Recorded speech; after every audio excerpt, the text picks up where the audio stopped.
Hi guys, my name is Sandy. I'm a dietitian over at Beartooth Billings Clinic. Today I'm going to show you guys how to make your very own taco seasoning. So this is like my all-time favorite DIY hack in the kitchen. Taco night is every night for us. We love tacos. What I love about tacos the most is that you can pick your protein. You can pick whether you want soft shell, hard shell, you want it on rice, so make it a burrito bowl. And then you can pick whatever veggies you have on hand or whatever toppings you have on hand too. So taco seasoning is like a go-to for us. So I'm gonna show you what I use and how I make it. All right, so these are the ingredients that I typically use for a taco seasoning. Most of these things you probably already have on hand. I've got a black pepper and a salt. Chili powder is really kind of the foundation to it all. We got smoked paprika, oregano leaves. I always throw in some turmeric because I like that earthy flavor. You can add some spice with the ground red pepper. Cumin is another one that's kind of the staple to a taco seasoning. And then garlic powder, this is optional, but I always like to add it in. And again, all of these are optional. So if you can find something comparable, go ahead and try to give it a go. Hey, so I'm gonna show you guys how to mix this up. So we're gonna do the main ingredient for our DIY taco seasoning is gonna be chili powder. So I do 1 tablespoon of chili powder. I'm gonna do 1 teaspoon of cumin.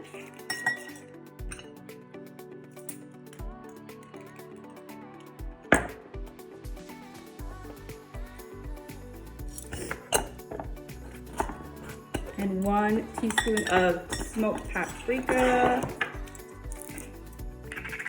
Oop, and I'm running low. So I'm gonna get what I can out of it. And again, there's like no exact science to this. So you can use what you have on hand. You can make substitutions as you have to, depending upon what's in your pantry. I'm gonna do 1/2 teaspoon of oregano.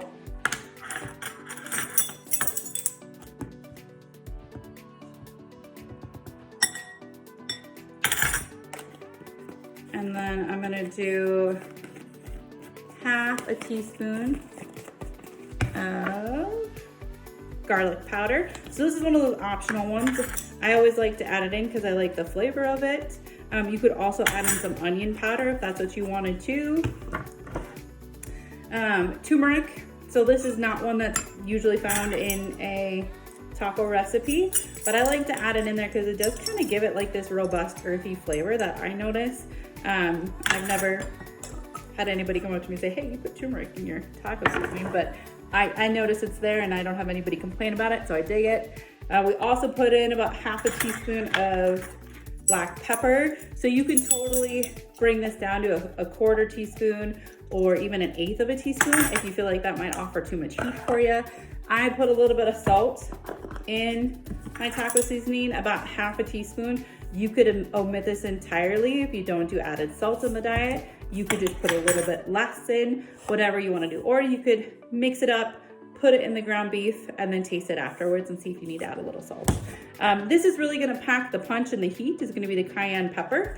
So the recipe that I use calls for about 1/4 tablespoon, but I use about 1/8 because otherwise my kiddos can tell it's kind of spicy. So I also like to add in 1/2 teaspoon of cornstarch. And what this does is it really kind of just absorbs the moisture in the ground beef when you're cooking it. And it kind of gives it like that saucy sauce taste.